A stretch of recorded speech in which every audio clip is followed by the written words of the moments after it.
আসসালামু আলাইকুম রহমতুল্লাহ। শ্রমজীবী জনতা গড়ে তোলা একতা ফেসবুক পেজের পক্ষ থেকে সকলকে শুভেচ্ছা জানিয়ে শুরু করছি। আজ আপনার রানা প্লাজার ট্র্যাজেডির প্রায় এক যুগ মানে 12 বছর কাছে গেছে। 2013 সালের ঘটনা, আজকে 2025 সাল প্রায় শেষের দিকে। তো আজকের এই দিনে অনেক সংগঠন, শ্রমিক সংগঠন তারা স্মরণ করছেন, ফুল দিচ্ছেন, মানে তাদেরকে স্মরণ করছেন। কিন্তু আমার কাছে প্রশ্ন হলো, আমি একজন শ্রমিক হিসাবে বলতে চাই, এক যুগ পার হওয়ার পরেও কেন রানা প্লাজার মালিকের বিচার সম্পন্ন হলো না এবং রানা প্লাজা ক্ষতিগ্রস্ত শ্রমিক ভাই বোনরা তাদের ক্ষতিপূরণ এখনও পায় নাই? আমার প্রশ্ন হলো এটাই, রানা প্লাজার শ্রমিকদের যারা আহত পঙ্গুত্ববরণ করছেন, কিছু কিছু লোক দেখি এখনো ভিক্ষে করে খায়, কিছু কিছু লোক আছে ভাই এখনো কোনো কর্মই করতে পারে না, ভিক্ষা করবে যে সে পরিস্থিতিটাও নাই, রাস্তায় তো যেতে হবে এরকম পরিস্থিতি নাই। এবং কিছু কিছু লোক আছে তারা উঠলে বসতে পারে না, বসলে উঠতে পারে না। তো এই রকম পরিস্থিতি আমরা দেখছি। এখন এক যুগ অতিবাহিত হতে যাচ্ছে, কেন এই রানা প্লাজার শ্রমিকরা এখনো ক্ষতিপূরণ পায় নাই? তাদেরকে এখনো মাঠে নামতে হয় ব্যানার নিয়ে। এর জন্য দায়ী কারা? আমার প্রশ্ন হলো, এই 12 বছর কেন পার হয়ে গেল? এর জন্য দায়ী কারা? এর জন্য দায়ী আমি মনে করি যারা শোষক, তারা তো শোষণ করবেই, এদেরকে আমরা চিনি। কিন্তু তাদের সাথে মিলে মিশে এই শ্রমিক শ্রেণীকে ব্যবহার করে যারা এইগুলা নাড়াচাড়া করে, আমি তাদেরকে দায়ী করব।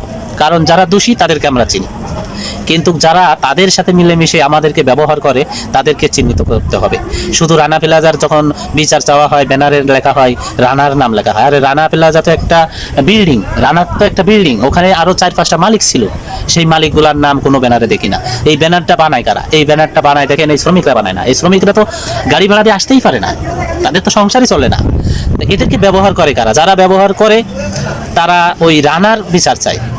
কিন্তু রানা প্লাজায়, রানা ভবনে আরও 4-5টা মালিক ছিল, সেই মালিকের নাম এখনো আমি জানি না।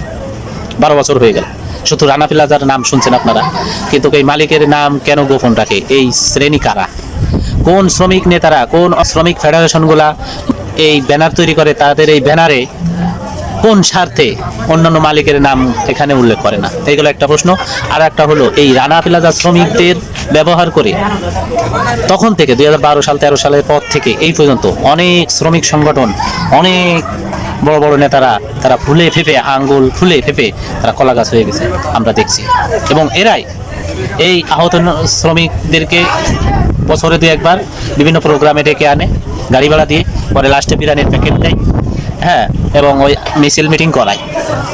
এরাই সেই যুগ পার হয়ে গেল, তারা কিন্তু সেই শুরু থেকেই এদেরকে ব্যবহার করে যাচ্ছে। বছরে 2-1 বার তারা তাদেরকে ডেকে আনতেছে, বিরিয়ানির প্যাকেট দিচ্ছে, ব্যানারের পিছনে দাঁড়া করাচ্ছে। এরাই সেই শুরুতেই ছিল, এখনো আছে।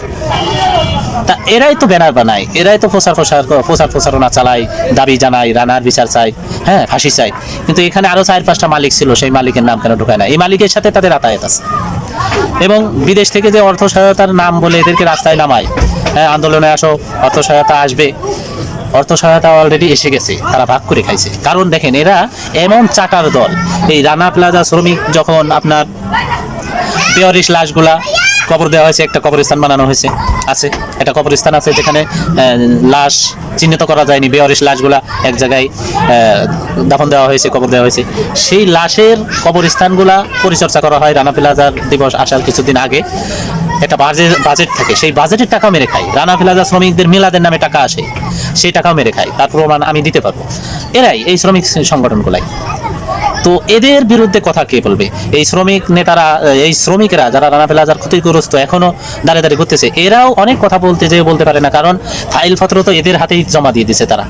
এবং এরা চেষ্টা চালাচ্ছে, এক যুগ হয়ে গেল, এদেরকে মাঝে মাঝে রেখে তো একটা প্যাকেট দেয়, বিরিয়ানি দেয়। এখন এদের বিরুদ্ধে কথা কিভাবে বলতে পারে না। এই হলো পরিস্থিতি। আমার কাছে কথা হলো, এইভাবে যুগের পর যুগ এইগুলা চলে যাবে। একটা দিবস আসবে, দিবস আমরা পালন করব, ঠিক আছে, হই হুল্লা করব। কিন্তু এই শ্রমিক নেতারা, এই রানা প্লাজার ওসিলায় বাংলাদেশে এই শ্রমিক নেতারা আঙ্গুল ফুলে কলা গাছ হয়েছে। অনেকে কোটি কোটি টাকার মালিক হয়েছে, অনেকে দেশের বাহিরেও বাড়ি করছে, ব্যাংক ব্যালেন্সের মালিক হয়েছে, এসি গাড়িতে চড়ে। তো লাভবান কিন্তু ঘুরে ফিরে এই শ্রমিক নেতারাই হয়েছে।